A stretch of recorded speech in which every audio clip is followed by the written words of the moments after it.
sea, casi siempre, casi siempre, los ejercicios que el ingeniero Kia les da en el práctico entran al examen. Eso pasó el semestre pasado. Les metió un práctico largo y los mismos ejercicios del práctico entraban al examen. O sea, ni siquiera le cambió los datos. Así que el que hizo el práctico ese semestre lo pasó, ¿no? Eh, Aquí que nos pide el ejercicio, dice, determine la componente en X, y esto es clave, ¿no? La componente en X del desplazamiento lineal relativo de los nodos 2 y 4.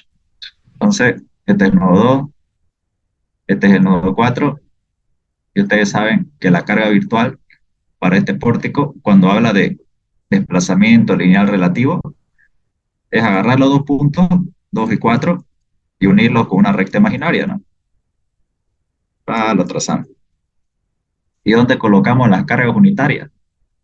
Las colocamos en los extremos, ya sean de tracción o de compresión, eso ustedes lo eligen. Digamos, yo puedo optar tracción, no pasa nada. 1 tonelada o kilonewton, depende de la unidad en la que esté trabajando, uno y uno. Y listo, esa es la carga o esa es la estructura virtual para este tipo de ejercicio.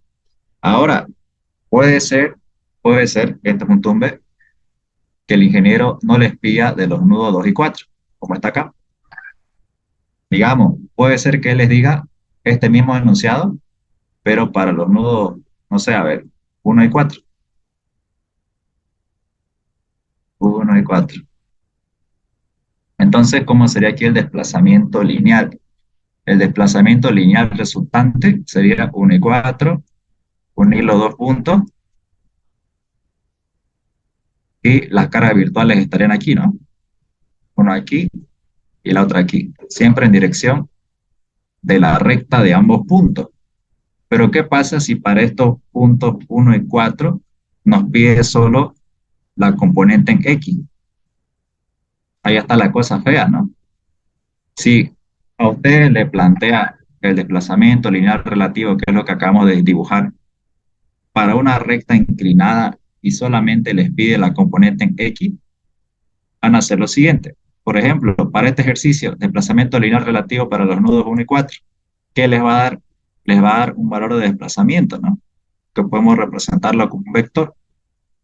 No sé, llamémosle desplazamiento total debido a los nudos 1 y 4. Fíjense que este vector tiene un ángulo de inclinación, es alfa, ¿no? Este ángulo alfa va a ser igual a este ángulo alfa que ustedes tienen de su recta que une a los puntos 1 y 4. Entonces, si les pide solamente la componente en X para un vector con cierto ángulo de inclinación, ¿qué es lo que tienen que hacer? Resolver el ejercicio así, tal como se lo planteé, carga unitaria aquí, carga unitaria aquí. El resultado les va a dar este vector en color rojo. Y al final, el paso extra que tienen que hacer es descomponer, ¿no? Este vector en sus componentes horizontal y vertical. ¿Qué es lo que pide aquí el ejercicio? La componente en X. Entonces, les pide este valor, desplazamiento total, pero en X. Eso va a ser igual a lo que ustedes calculen, normalmente desplazamiento total de los nudos 1 y 4 por el coseno del ángulo, ¿no? Por el coseno de alfa. En el ejercicio les pidió de los nudos 2 y 4. Entonces, fíjense que ya les dio solamente una recta horizontal. Entonces, ahí ya no es necesario hacer esa descomposición porque ya la recta o el desplazamiento ya está en sentido horizontal. Pero si les diera en algún caso una recta inclinada, tienen que hacer esta descomposición. ¿Estamos claros, no? Entonces, ese es el paso extra. Y imagino que no tienen duda en esta parte. Ahora vayámonos al segundo ejercicio de práctica. Porque este es fácil, ¿no? No hay problema. Y esto creo que lo enseñó el ingeniero Kia en la otra clase, ¿no? A ver, no, ya, dejémoslo ahí. Lo voy a chipar. Lo voy a chipar. Segundo ejercicio. Ya esto es un pórtico espacial, ¿no? Ya no es una parrilla. Entonces, este ejercicio, igual le subí un PDF en el Classroom. Es el último ejercicio del tema del primer parcial. y voy a tratar de, como les digo, si hay tiempo y hay más días de paro, para hacérselos y ya el siguiente sábado resolverlo. ¿Ok? De todos modos, traten de hacerlo, manden sus dudas al chat y lo vamos a responder. Listo. Bueno, por lo pronto eso es lo que tenemos sobre el tema del práctico. Ahora vayamos al ejercicio de ayuntía.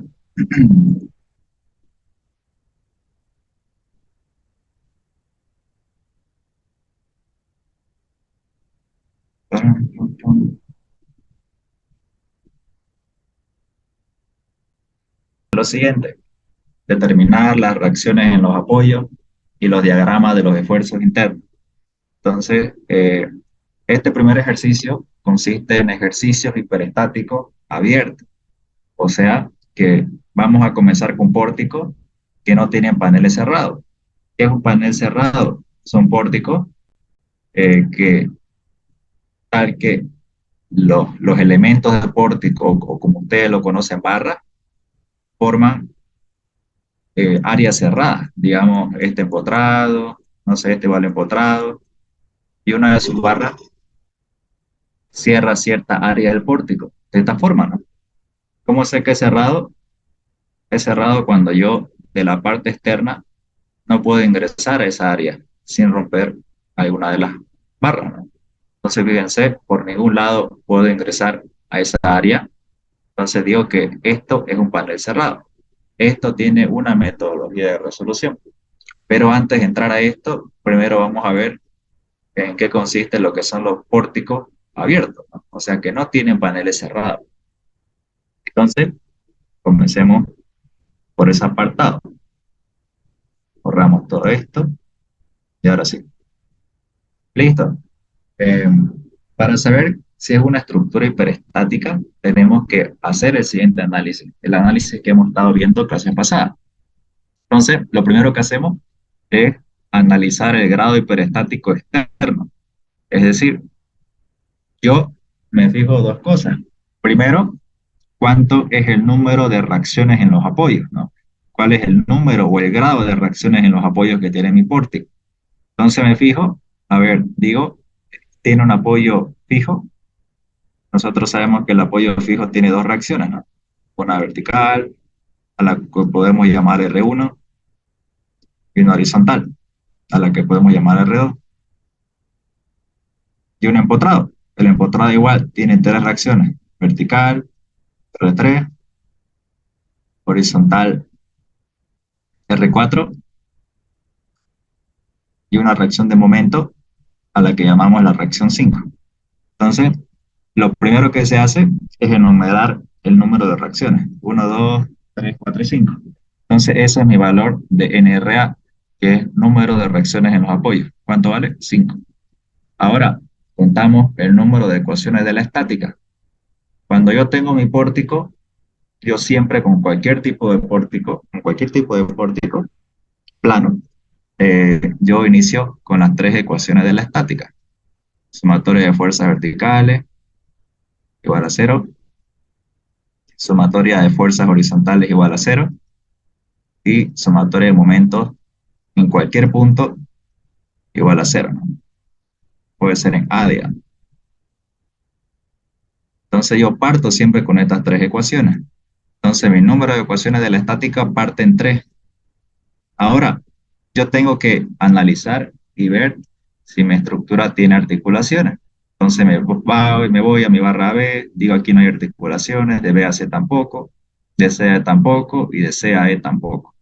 Como la estructura no está articulada, o sea, no se subdivide en varias chapas, entonces digo, listo, no van a existir ecuaciones adicionales de la estática, me quedo con tres. Por lo tanto, el número de ecuaciones de la estática es 3 y ya puedo hacer la resta.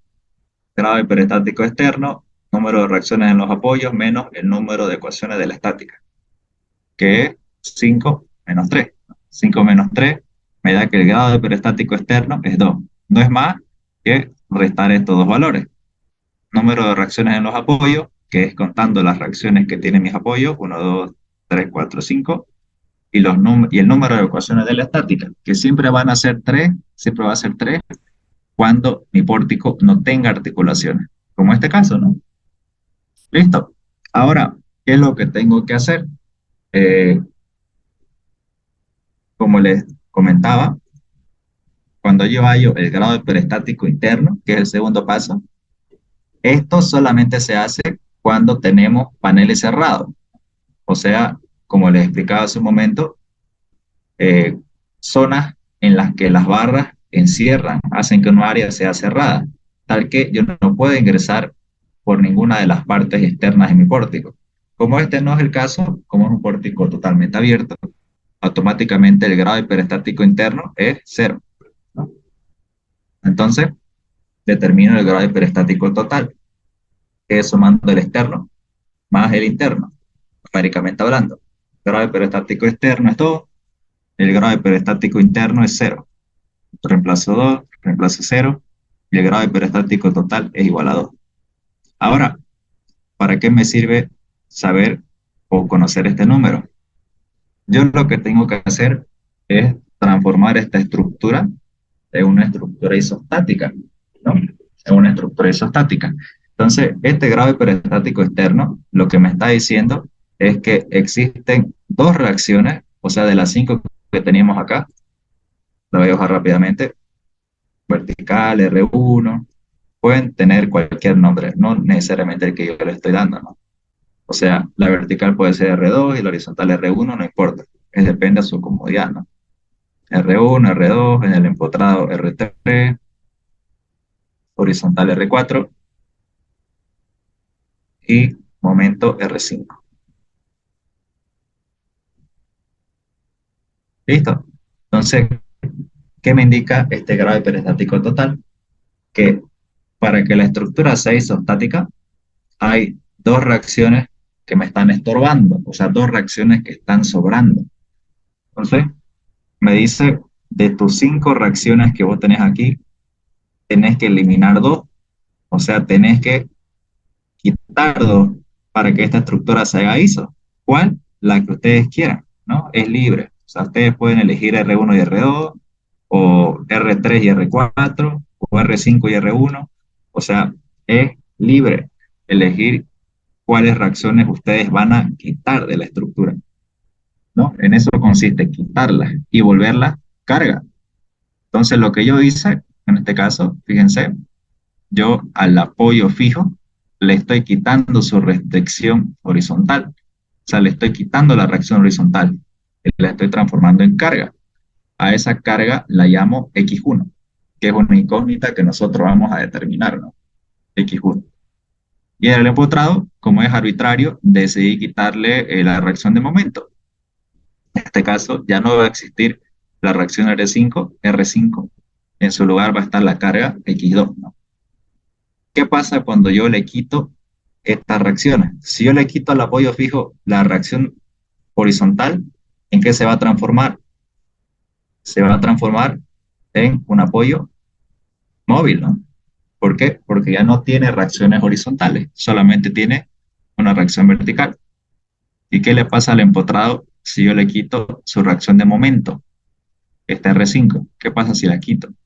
Este empotrado se convierte en un apoyo fijo, ¿no? Solamente va a tener una reacción vertical que es R3 y una reacción horizontal que es R4. Y fíjense, si el pórtico solamente tiene un apoyo móvil y un apoyo fijo, automáticamente se convierte en una estructura isostática, que eso es lo que nosotros estamos buscando. Entonces, en eso consiste este número, o para eso sirve este grado hiperestático total. Me dice cuál es el número de reacciones que sobran en la estructura. O sea, cuál es me indica el número de reacciones que yo tengo que quitar y transformar en carga para que esto se haga isostático. ¿Cuál es? La que yo quiera. Puede ser esta, puede ser R1 y R2, puede ser R3 y R5, R4 y R5, no importa. Pero el número tiene que ser 2. Listo. Entonces, sabiendo eso, pasémonos al siguiente paso. Como yo le quité 2 reacciones a mi pórtico, Entonces yo voy a comenzar a trabajar o a subdividir a la estructura en tres partes. La estructura de sub cero es sub 1 por la incógnita x1, que es la reacción horizontal, y la estructura de sub 2 por la reacción x2, que era la reacción de momento. ¿Cómo es eso? Veámoslo gráficamente. Entonces, ¿qué es lo primero que hice? Encontrar la estructura isostática equivalente. O sea, a mi pórtico tal cual, no le estoy quitando las cargas puntuales, distribuidas, nada. Lo único que hice fue transformarla en una estructura isostática, ¿no? Esto era apoyo fijo, lo transformé en un apoyo móvil y este valor de x1, que era la reacción, se transformó en carga. Igual aquí, el empotrado, le quité la restricción de momento y la convertí en carga, haciendo que ese apoyo se convierta en un apoyo fijo. Entonces, perfecto, ya es isostático. Entonces, esta va a ser la estructura E, la estructura total con toda su carga, ¿no? Eso es E, estructura total, ¿no? No le falta nada. Yo voy a decir, por el principio de la superposición de efectos, que voy a llamar como estructura E sub cero al mismo pórtico, pero sin estas variables x1 y x2. O sea, no van a estar incluidas las cargas que yo les quité, las reacciones que yo les quité a los apoyos. X1 y X2 no van a estar incluidas. ¿Ok? Pero todas las demás cargas, sí, ¿no? Fíjense, estos dos pórticos son prácticamente iguales. Solamente que estas reacciones que yo les quité a al antiguo apoyo fijo y al antiguo empotrado no están, se fueron, ¿no? Entonces, sigo esta fórmula. ¿Qué más dice la fórmula? Más la misma estructura de pórtico, la misma estructura de pórtico, pero le quito absolutamente todas las cargas iniciales, las distribuidas, las cargas puntuales, hay otras cargas de momento, todo le quito. Y la única carga que tiene que quedar, la única carga que tiene que quedar es esta carga x1, es esta carga x1, que es mi incógnita que yo estoy buscando.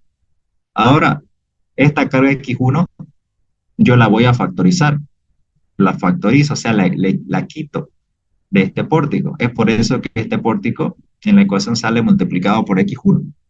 Se fijan aquí por x1. Cuando yo factorizo esto, así es el método, cuando yo factorizo esto, esta carga de x1 automáticamente se convierte en una carga unitaria, para que 1 por x1 me dé x1, ¿no? O sea, cumple la igualdad.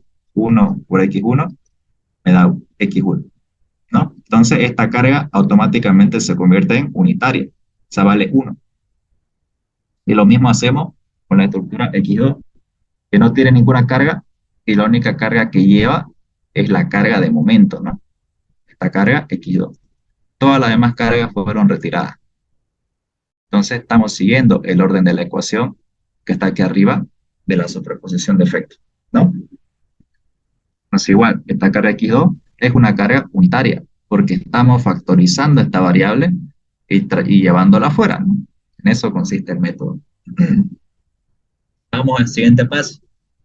Ahora vamos a analizar estructura por estructura, E sub 0, E sub 1 y E sub 2. A cada estructura le vamos a sacar las reacciones en los apoyos y los esfuerzos internos. A esta estructura igual. Las reacciones en los apoyos y los esfuerzos internos. E sub 2 igual, le sacamos las reacciones en los apoyos y los esfuerzos internos. ¿Ok? Estamos subdividiendo el ejercicio en tres partes. Entonces, la ecuación que nosotros vamos a determinar es una ecuación de 2 por 2. Como son dos incógnitas x1 y x2, para resolver el ejercicio necesitaremos la, eh, un sistema de ecuaciones de 2 por 2. Como es 2 por 2, la ecuación siempre va a ser esta. Delta o desplazamiento 1, 0, más 1, 1, más 1, 2, igual a 0. Desplazamiento 2, 0, más 2, 1, más 2, 2, igual a 0.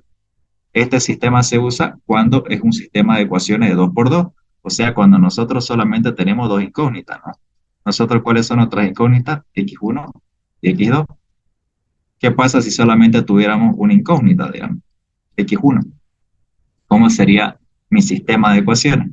Sería delta 1, 0 más delta 1, 1 por X1 igual a 0. Creo que esto hay que revisarlo, ¿no? Esto es por X1. Aquí y aquí.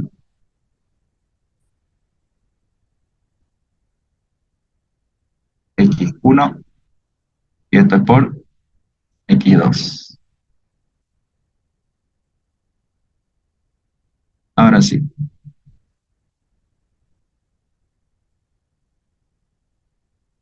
lo vamos a corregir rápidamente y aquí igual, por X2. O sea, tiene que cumplirse el principio de la superposición de efectos por X2. ¿Listo? Y esto lo copiamos a dos lados. Aquí y aquí.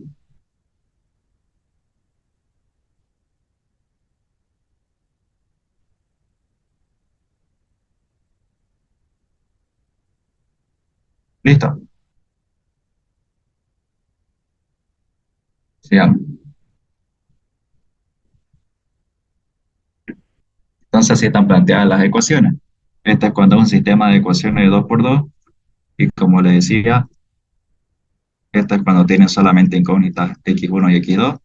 Y si tiene solamente una incógnita, digamos x1, la ecuación sería así, ¿no? Delta 1, 0 más delta 1, 1 por x1 igual a 0.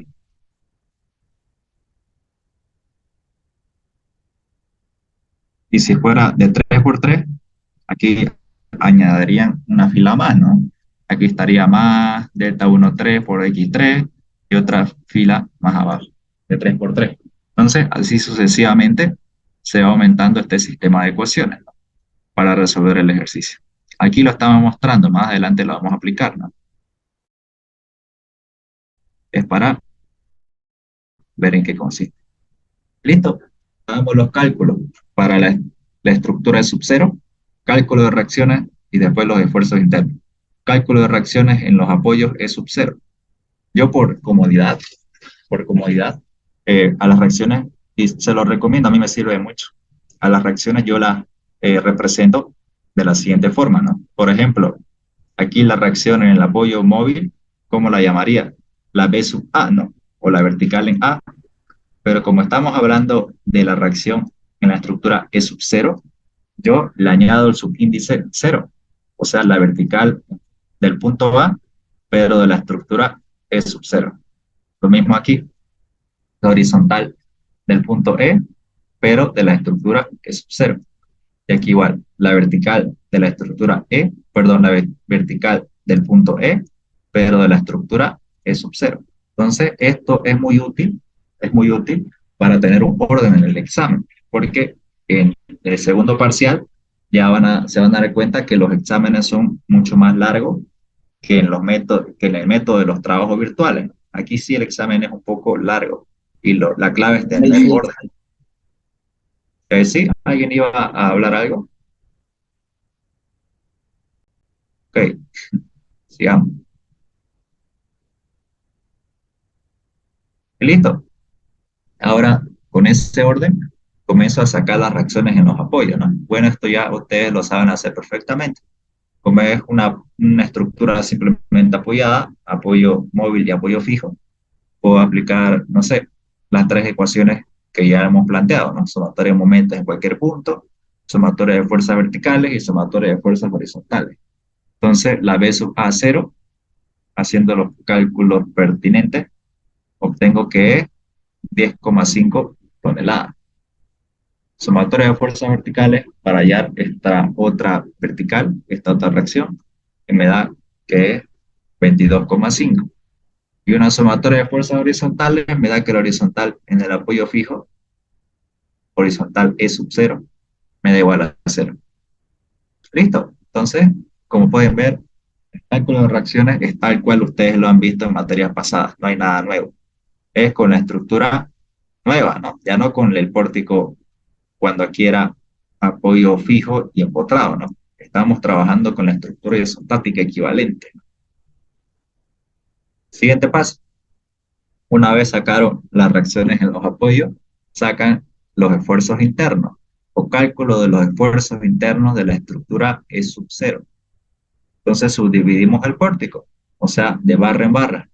Hacemos un corte del punto A a B, cortamos en B para que esta barra pueda aislarse. Ustedes saben que para aislar esta barra B hacemos un corte en B y siempre, siempre cuando hagan un corte, en el punto de corte, ese punto se convierte en un empotrado. ¿Cuándo no pasa eso? Cuando, digamos, aquí hubiera una articulación. Si aquí hay una articulación y quieren hacer un corte, esto es un apoyo fijo. Pero cuando no hay una articulación y esto es continuo, o sea, no hay nada, es todo pórtico, cuando hacen un corte, siempre tiene que haber un empotrado, ¿no? Se representa con un empotrado. ¿Listo? Entonces, esta vertical en A sub cero tiene un valor, ya no es reacción, se convierte en carga, no cambia de sentido porque es una carga externa, las cargas externas no cambian de sentido, vale 10,5 toneladas. Tengo que hacer, entre comillas o entre paréntesis, de nuevo el cálculo de reacciones, el cálculo de reacciones, pero para esta barra, A, B, como solamente es una reacción de normal, automáticamente con una sumatoria de fuerzas verticales, ya saben que este valor va a ser igual a este valor, ¿no? Solamente que con el sentido contrario. 10,5, 10,5. Esta es la reacción. Horizontales no sirve aplicar porque no hay cargas horizontales y de momento peor, ¿no? Esta carga no genera momento en cualquier punto de la barra. Este símbolo, eh, ustedes, para los que han llevado hiper con Carreño, él lo trabaja así. A veces aquí ya prefiero usar los ejes locales, ¿no? Que es plantear los dos ejes de esta forma. O sea, son dos formas distintas de plantear el ejercicio, ¿no? Este va a ser el eje local 1, que siempre es el que está en dirección de la barra, normal a la barra, y el eje local 2, que es el que está perpendicular a la barra. Y hay un eje local 3, que como estamos trabajando en pórtico plano, que está aquí, ¿no? Saliendo del papel, pero no se ve. Digamos, ¿qué pasa si mi barra está en el otro sentido? Digamos, yo tengo mi elemento de pórtico,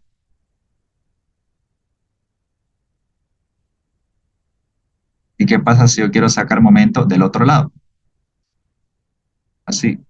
O sea, fíjense, este vector de X ya no está a la derecha, sino está hacia la izquierda.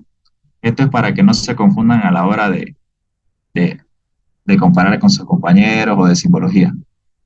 Si yo coloco esta flecha de X en ejes locales, ¿qué es lo que quiere decir? Quiere decir que mi eje 1 sigue siendo el mismo, o sea, sigue estando en dirección de mi barra, pero mi eje 2 lo está tomando al otro lado, ¿no? O sea, algunos compañeros me preguntaban eso. Son dos formas distintas de trabajar, ¿no? Algunos, en lugar de colocar ejes locales, les gusta colocar esta simbología, ¿no? Este valor de X, como diciendo, de izquierda a derecha estoy trabajando esta barra B, y si la pongo al otro lado, es como si la estuviera viendo desde aquí, ¿no? Si lo coloco aquí, es como si mis ojos estuvieran viendo de este lado, ¿no? Y si coloco este símbolo por debajo de la barra, quiere decir que esta barra lo estoy viendo desde este lado, ¿no?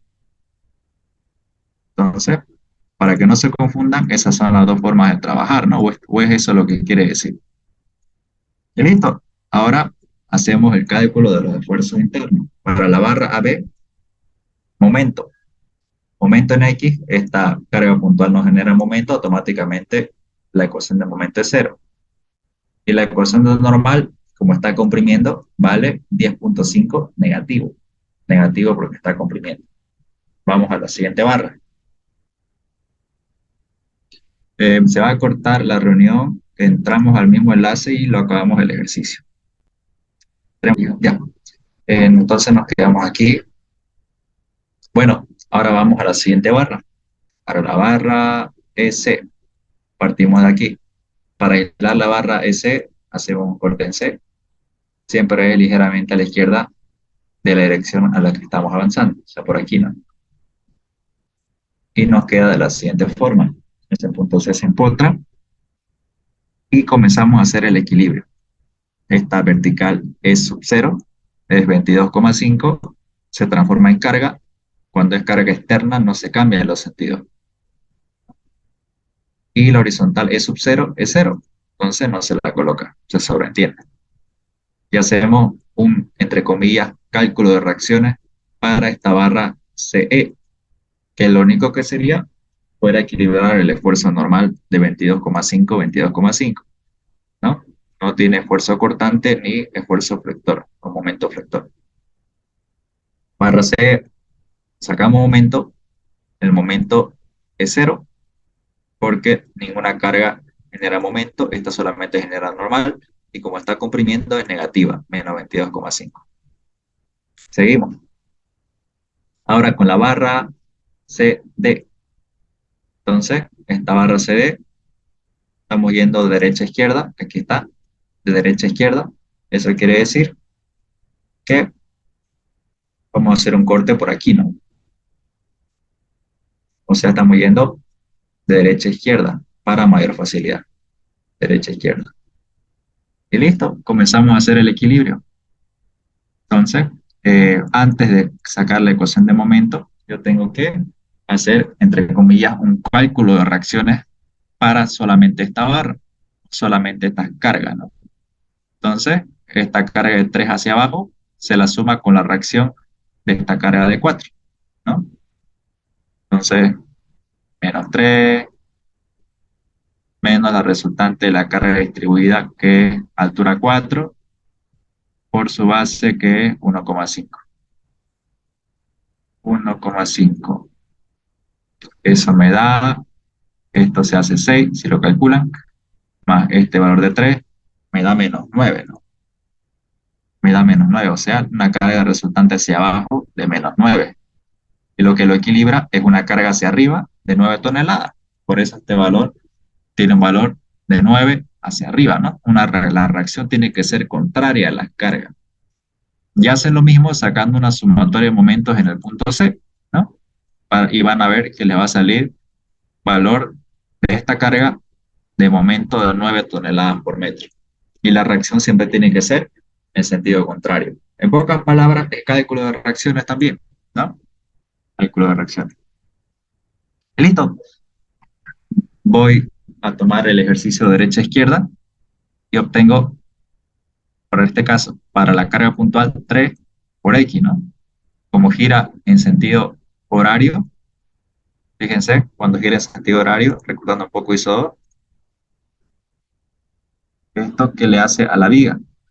O sea, si esta carga de 3 toneladas genera un momento así, hace que la viga se comporte de esta forma, ¿no? Se doble así, ¿no? Y cuando pasa eso, ustedes saben que en ISO 2 han visto que cuando los momentos hacen que la parte superior de la viga se traccione y la parte inferior se comprima, el momento es negativo. Y cuando pasa lo contrario, cuando los momentos, ya sean por izquierda o por derecha, hacen que la parte superior o la fibra superior se comprima y la inferior se traccione, el momento es positivo, ¿no? En este caso, esta carga de 3 toneladas está haciendo que la viga se tuerce así, se doble así, ¿no? O sea, que la fibra superior se traccione y la inferior se comprime. Entonces, momento negativo. Es por eso que este 3 por X es negativo. Y la carga distribuida igual, ¿no? Ya saben cómo se resuelve. Así rápidamente, recordando residuo, agarramos la carguita, así, postrado, y hacemos un corte SS. SS. Del punto inicial al corte está la distancia X y la altura es constante, ¿no? porque es distribuida. En este caso, 4. Entonces vamos a trabajar en esta área, hasta el corte SS, ¿no? Esta es mi área pintada. Entonces el área de esta área pintada me va a dar la resultante, ¿no? Y o sea, la resultante es el área. ¿Cuánto vale el área? Altura 4 por su base X, o sea, el área de este triángulo pintado, 4X. Esa es la resultante. Estamos sacando el momento flector en X. Y ahora lo que necesitamos sacar es el momento de esa resultante. Y para eso necesitamos el brazo de palanca, que es de la ubicación de la resultante hasta la distancia SS, el corte, ¿no? ¿Cuánto vale esto? Sabiendo que la resultante siempre está a la mitad de su base. O sea, si toda la longitud vale X, esta distancia va a ser X medio, ¿no? Entonces aquí lo aumento por X medio. Y ya les dije el por qué esta carga distribuida, su momento genera momento horario, ¿no? Entonces el momento es por eso negativo. Entonces aquí lo aumento signo menos. Y resuelvo esto. Mx es igual a este 4 con este 2 se dividen y se hacen menos 2x por x al cuadrado. Entonces por eso este término es menos 2x al cuadrado. Menos 3x que de la carga puntual, ¿no? Listo, suficiente repaso. Listo. Y no hay normal, fuerza normal, entonces la constante normal es cero. Perfecto. Ahora, para la barra BC, me estoy yendo de derecha a izquierda. De derecha a izquierda. ¿Ok? Ya. Aquí faltó un empotrado. Esto tiene que ir así. Ahora sí. Para que se represente de la manera correcta, ¿no? Listo. Entonces, eh, coloco las cargas de la barra BC, pero como esta, por la parte izquierda de esta barra BC, por la parte izquierda aquí hay otra barra, entonces de la barra B, como está conectada a la barra BC, esta reacción tiene que pasar como carga. O sea, este 10,5 que está yendo hacia abajo como reacción, pasa al otro lado como carga. ¿Qué quiere decir eso? Que la carga de reacción, para transformar la carga, tengo que cambiarle el sentido. O sea, si está yendo hacia abajo, cambiarla hacia arriba. Sigue siendo vertical y sigue valiendo 10,5. Listo, no tengo que hacer nada más porque estoy viendo de izquierda a derecha y saco la ecuación de momento, ¿no? Si quieren va el equilibrio, aunque no es necesario porque es la última barra, pero si quieren lo hacen. Y esto tendría que darle cero. En realidad aquí yo no coloqué el empotrado, yo no coloqué el empotrado. ¿Por qué? Porque las cargas, o sea, yo hice esa comprobación, ¿no? Fíjense, yo también transmití estas cargas de reacción de estos puntos C a este punto que está aquí. O sea, esta carga de 22,5 la pasé como carga, 22,5, o sea, de abajo hacia arriba. Esta carga de 9 toneladas la pasé como carga, está yendo hacia arriba, la pasé para abajo. Y esta reacción de momento está yendo como carga, está yendo antihorario, lo puse en sentido horario. ¿Para qué? Esto a mí me sirve como comprobación. O sea, no es necesario que lo hagan, pero si quieren lo hacen para comprobar que ustedes han hecho bien la parte isostática 2, o sea, los esfuerzos internos, ¿no? ¿Y cómo sé que está bien? Ustedes para esta última barra, si quieren, hacen una sumatoria de fuerzas verticales y de toda la estructura y tiene que darle cero. O si quieren, hacen una sumatoria de momentos en el punto B o en el punto C de todas estas cargas, e igual tendrían que darle cero. Si no les da cero, quiere decir que en alguna de estas otras barras ustedes se han equivocado o no han tomado en cuenta algún valor. Entonces, esta es una comprobación que no es necesario hacerla, pero si quieren lo hacen para comprobar, para ver si lo han hecho bien todo el ejercicio. Entonces, por eso yo no lo coloqué aquí este empotado, ¿no? Precisamente porque estaba comprobando.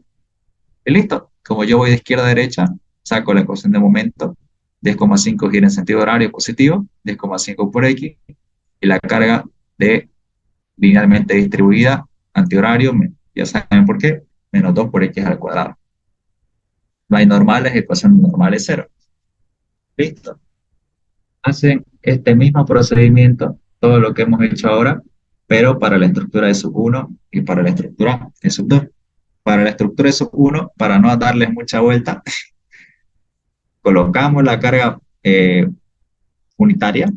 Recuerden que para la estructura de sub uno solamente se coloca la carga unitaria, ¿no? De x1 que vale 1. Solamente esa carga, todas las demás desaparecen. Y hago el mismo proceso de cálculo que hice hace un momento.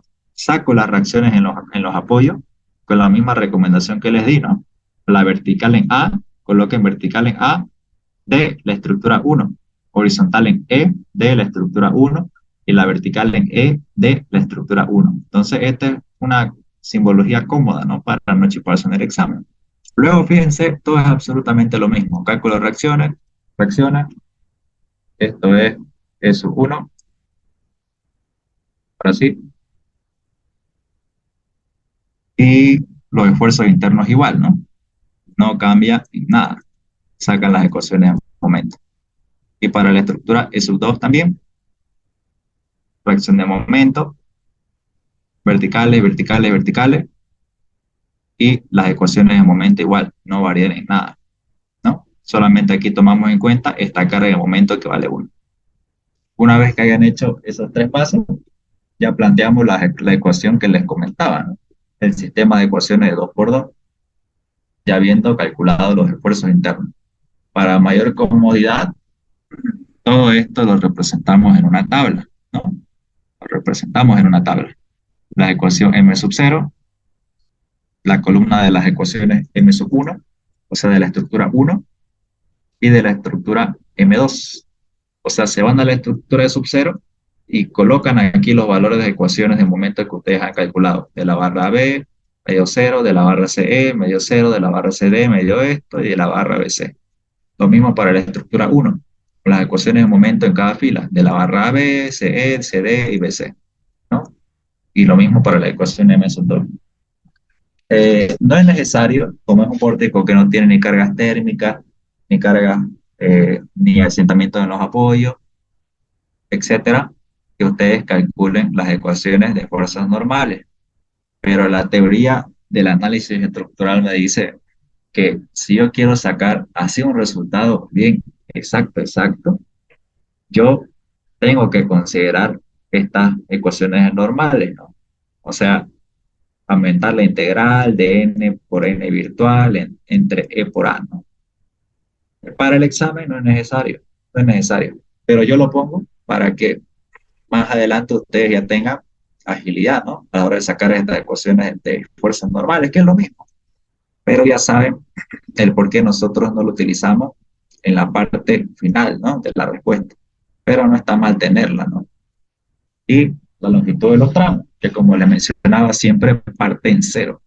Para este curso de análisis estructural, siempre esto primer término va a partir en cero y el segundo término va a ser la longitud de la barra. Y calculamos la rigidez. Esta es ya ecuación conocida, la ecuación para determinar eh, los esfuerzos internos de las ecuaciones de momento, o sea, los desplazamientos, pero fíjense, tiene una cierta variación. Ya no es de la estructura real y de la estructura virtual, ¿no? Ahora nosotros tenemos que llegar a los términos de este sistema de ecuaciones de 2 por 2. O sea, si yo quiero, y se preguntarán, ¿y cuánto vale este delta 1,0 o este delta 2,1? Entonces van a utilizar esta formulita, ¿no? Que está en términos de IJ. Por ejemplo, si ustedes quieren determinar este valor de delta 2,1, hacen el reemplazo. Si yo quiero determinar el delta 2,1, que es IJ, tengo que hacer la integral de las ecuaciones 2,1, o sea, del momento 2, que sería sacando los valores de esta fila, y multiplicarlos por los valores de las ecuaciones de momento de la columna M1, o sea, las ecuaciones de momento de la estructura 1, ¿no? Entonces, en eso consiste esta ecuación, ¿no? Sacamos la inercia de la sección, recomendando siempre metro, y lo multiplicamos por el valor del módulo de elasticidad que estaba en toneladas por sobre metro, ¿no? Y me da la rigidez a flexión. ¿Listo? Hago los cálculos. Ecuación de compatibilidad elástica de la estructura es la siguiente, ya la hemos visto, y comienzo a hacer los reemplazos. De la estructura 1, 0, integro las ecuaciones en momento 1 y 0, las ecuaciones M1 y M0. Entonces, todas las integrales las sumo. En este caso solamente hay una. ¿Por qué? Porque al multiplicarlas 1 por 0, si nos vamos a la tablita, fíjense, 1 menos x por 0, 0, no se la toma en cuenta. X por 0, no se la toma en cuenta. 0 por menos 2 por x al cuadrado menos 3x, 0, no se la toma en cuenta. El producto de ambas columnas que me va a dar un valor solamente es la última, ¿no? La BC, que menos 4 por menos 2x al cuadrado más 10,5x, y la integral va de 0 a 6. Es por eso que aquí solamente tenemos una sola integral, ¿no? Pero en teoría tenemos que sumar todas esas integrales, todas esas integrales. Listo, este valor me dio menos 180. Para la estructura delta 1, 1, hacen lo mismo, aquí ya intervienen dos ecuaciones. Fíjense que aquí en esta integral yo la multipliqué por 2. ¿Por qué la multipliqué por 2? Porque eh, pasa, por ejemplo, como es para M1, se multiplica por el mismo término, ¿no? Menos X por menos X. Y aquí igual, X por X. Entonces, fíjense, aquí, y una cosa más, en este término, las integrales tienen la misma longitud, ¿no? o la misma amplitud, o sea, van de 0 a 4 y 0 a 4. En pocas palabras, estamos integrando la misma integral aquí con la misma distancia, si quieren llamarlo así, y la misma integral aquí. Entonces, como lo estamos repitiendo, más fácil me queda decir dos veces la misma integral, ¿no? Dos veces la misma integral. Entonces, es por eso que aquí yo hice esa simplificación para no hacerlo más extenso esto de decir dos veces esa integral de 0 a 4, más esta otra integral. Hacen los cálculos y les queda este valor. Y hacen exactamente lo mismo para todos los términos de este sistema de ecuaciones de 2 por 2, ¿no? Son 6 deltas que ustedes tienen que hallar. 6 deltas. Yo, fíjense, lo hay en función de E por I. Recomendación: cuando ustedes trabajen en pórticos planos, o sea, no tengan ni temperatura, ni asentamientos, ni resortes en el método de la fuerza, yo les recomiendo trabajar sin reemplazar este valor, ¿no? Es más fácil, porque le van a salir números más visibles, por así decirlo, ¿ok? No, porque es ya más complejo el valor de división, ¿no? Y estar colocando este valor es más tardoso, más moroso. Y para ganar tiempo, cuando tienen pórticos planos sin ninguna carga externa que no sea temperatura, asentamiento ni resorte, pueden hacer esta simplificación de no multiplicar este por i. ¿Por qué? Porque este sistema de ecuaciones de 2 por 2, yo puedo decir, lo multiplico ambos términos por e por i. Multiplico el término de la derecha por e por i, al 0 no le afecta, y esto se hace e por i por delta 1, 0, e por i por delta 1, 1, y e por i por delta 1, 2. Lo mismo aquí abajo, ¿no? O sea, no afecta el sistema de ecuaciones. Entonces, puedo hacer esta, esta simplificación, ¿no? Para ganar tiempo. ¿Y listo? Hago ese reemplazo. Entonces, 1, 0, o EI por delta 1, 0, me dio menos 180, delta 1, 1, 416 sobre 3 por X1, y así sucesivamente. Reemplazo estos valores en este sistema de ecuaciones de 2 por 2, y ya tengo un sistema de ecuaciones de 2 por 2, ya con valores. Entonces, esto lo reemplazo en mi máquina de calcular, ¿no? En un sistema de ecuaciones de 2 por 2 para hallar estos dos valores, estas dos incógnitas. Entonces tengo X1 y tengo X2, que me dio 5 tercios y me dio 23 novenos. El signo positivo, ya saben, quiere decir que el sentido de la reacción que yo asumí era el correcto. Si me da negativo, quiere decir que era el opuesto, ¿no? Y listo. Una vez que hemos hecho eso, ya conozco cuánto vale X1 y X2, yo puedo calcular las demás reacciones, ¿no? La vertical en A, fíjense que ya estoy mostrando el pórtico hiperestático, ya no el isostático equivalente, ¿no? O sea, el pórtico con sus apoyos reales, el fijo y el empotrado. ¿Por qué? Porque ya conozco cuánto vale una de sus dos reacciones o las dos reacciones redundantes, ¿no? Las que me sobraban. Y con esos valores, haciendo superposición de efectos, usando esta ecuación, yo puedo determinar cuánto valen estas otras reacciones para no hacer el cálculo de sumatorio de momentos, sumatorio de fuerzas verticales, que es más moroso. Directamente con esta fórmula se hace más rápido, ¿no? Por ejemplo, yo quiero hallar a ver la reacción B sub A.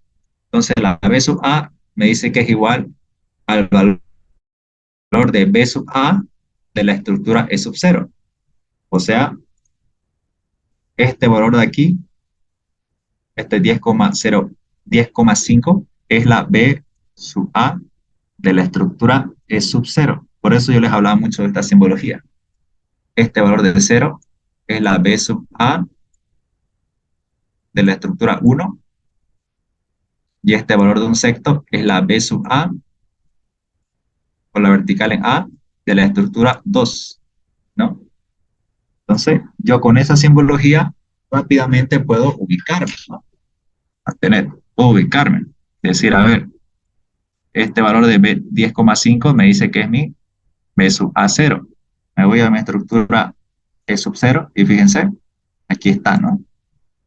Mi B sub A0 vale 10,5. Entonces, lo coloco aquí como 10,5. Aquí no lo puse, pero ya se está sobreentendiendo, ¿no? Yo estoy tomando como signo positivo a las reacciones que están yendo hacia arriba, ¿no? Hacia arriba. Si hay una que está yendo hacia abajo, yo aquí la coloco con signo negativo, ¿no? Pero ese no es el caso. B sub A1, me voy a la estructura E sub 1, que está aquí, y digo cuánto vale este B sub A1. Vale 0, ¿no?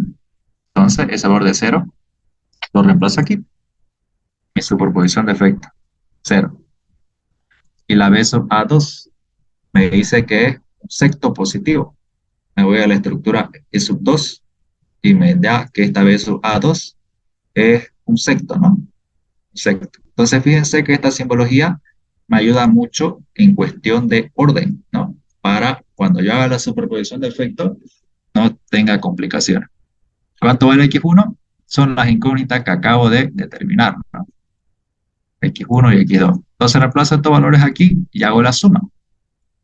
Haciendo esa suma ya tengo que la vertical en A de todo el sistema, vale 10,926 toneladas. Hago lo mismo para hallar esta vertical en E. Vertical en E. Fíjense que aquí este menos un sexto ya viene con valor negativo. ¿Por qué? Porque yo estoy asumiendo, fíjense aquí en la estructura, que los valores positivos de las reacciones son las que tienen sentido hacia arriba, ¿no? O sea, es aquí hacia arriba positivo porque así lo estoy asumiendo, ¿no? Entonces, fíjense, este menos un sexto sería el B sub E2, ¿no? El B sub E2. Entonces me voy a la estructura E2 y me fijo cuánto vale esta B sub E2. Fíjense, está yendo hacia abajo. Entonces, esta B sub E2 es un sexto, pero es negativo. ¿Por qué? Porque está yendo hacia abajo. O sea, me salió con dirección hacia abajo, con sentido hacia abajo. Es por eso que como aquí el sentido yo le puse positivo hacia arriba y me dio hacia abajo, le coloco signo negativo. E igual, hago los reemplazos y obtengo que B sub E vale 22,074. Y lo mismo para la horizontal en E. Hago los reemplazos correspondientes y obtengo que la horizontal en E vale 1,667. ¿Y listo? Con eso ya tengo calculadísimo todas las reacciones en los apoyos, ¿no? Entonces, ese es el principio de superposición de efectos para todas las reacciones. Igual para el momento, igual, asumí, no, ya está calculada, ¿no? Fíjense, esta reacción horizontal X1 ya la tenemos aquí, vale 5 tercios toneladas. Y la reacción de momento igual ya la calculamos. Antihorario, X2 ¿cuánto vale? 23 novenos toneladas por metro. Ya están calculadas. Por último, bueno, esto ya ustedes lo tienen que hacer. Tienen que, con las reacciones en los apoyos, perfectamente ya pueden determinar los esfuerzos internos, ¿no? Eso también les pide el ingeniero aquí en el examen. Cálculo de reacciones y esfuerzos internos, ¿no? Entonces, hacen un pequeño repaso de su estática 2 y ya dibujan su diagrama de fuerzas normales, diagrama de fuerzas cortantes y diagrama de momento. Ahora, ¿qué se fija el ingeniero? El ingeniero se fija tres cosas, que si ustedes no la colocan en su diagrama, le va a quitar puntos. Primera cosa, tienen que dibujar su diagrama con los valores, obviamente, ¿no? O sea, tienen que tener estos valores que ustedes ven aquí, pero tienen que estar con sus unidades. No, el esfuerzo normal, 10,926 toneladas. Si colocan 10,926 y el número chico y no le colocan las unidades, ahí le va a quitar puntos, ¿no? Todos estos numeritos siempre con sus unidades. Fíjense en la importante igual, sus unidades, y en la diagrama de momento igual, con sus unidades, toneladas por metro, toneladas por metro, toneladas por metro. No puede faltar. Segunda cosa, a él no le gusta que dibuje su diagrama, ya sea normal, cortante o momento, y no le coloquen esta simbología, ¿no? De menos o más. Tienen que indicar, sobre todo para el esfuerzo normal, dónde es compresión y dónde es tracción. Entonces, el signo negativo me representa compresión y el positivo tracción. Para los tres diagramas, ustedes tienen que colocar el signo. Y por último, tienen que colocar el nombre del diagrama. Esta simbología así, ¿no? En letras grandes, N representa diagrama normal y entre paréntesis la unidad, tonelada. El nombre de este diagrama es el de cortante, se representa con Q, entre paréntesis tonelada. Este es el diagrama de momento, colocan una M o una M en cursiva y colocan entre paréntesis toneladas por metro. Hacen eso, no va a haber problema. ¿Ok? Entonces, hasta aquí tenemos terminado el ejercicio de hoy. ¿Alguna duda o pregunta?